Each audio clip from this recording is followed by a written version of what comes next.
आफादा जोङो बे बड'लेण्ड मुलुगसोलोंसालियाव दरखंआव जोङो मोनसे आन्दलन खालामदों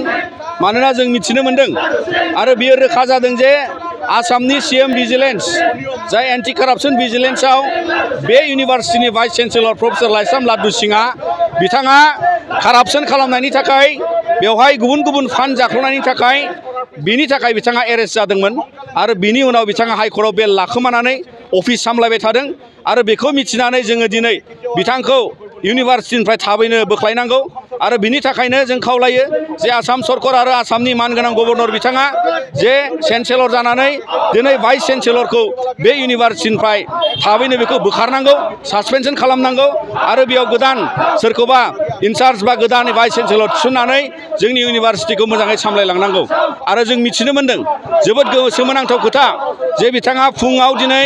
7 बाजियाव अफिसाव हाबनानै माखासे फाइल पत्र लानानै थांदों आरो बिनिखायनो जोङो दिनै बिथाङा बेबादि सासे आखलनि मानसि बेबादि सासे सुबुं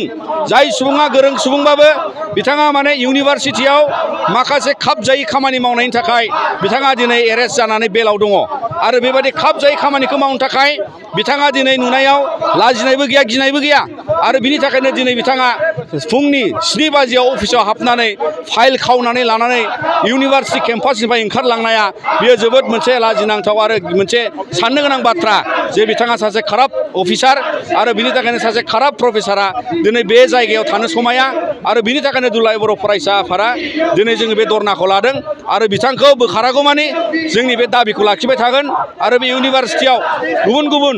जि जेंनाफोरखौ लानानै दुलाराय बर' फरायसा आफादा जोङो सिगां समाव बुंबोदों जेरै एग्जाम रिजाल्टनि खोथा आरो गुबुन गुबुन स्टुडेन्टजों एग्जामिनेसन ब्रान्चनि जे कन्ट्रलार बिथाङा जि स्टुडेन्टफोरजों मोजां बेबहार खालामै बेखौबो जोङो दिनैहाय हुसियार खालामो बिथांखौबो दिनै जोङो बेहाय वार्निं होनाय जायो जाहाथे इउनिभार्सिटिया मोजाङै सोलिनांगौनि थाखाय फरायसाफोरनि मोजांनि थाखाय जों गासैबो बेवहाय मोनसे खुंफुं बेबस्थाखौ मोजाङै मोननो हानायनि थाखाय जों लुबैयो आरो बेखिनि बाथ्राखौ लाखिनानै जाहाथे इयुनाव बड'लेण्ड इउनिभार्सिटियाव आरो खुनु बेबायदि कारापसन मेटार्सआ जायगा मोननो मोननाङा आरो बेवहाय कारापसन फ्रि कारापसन गैयै मोनसे इउनिभार्सिटि जानांगौ आरो गोग्गो खुंथायजों गोग्गो सोलोंथाइ मोननो थाखाय जोंनि फरायसाफ्रा बेयाव स्कप मोननांगौ।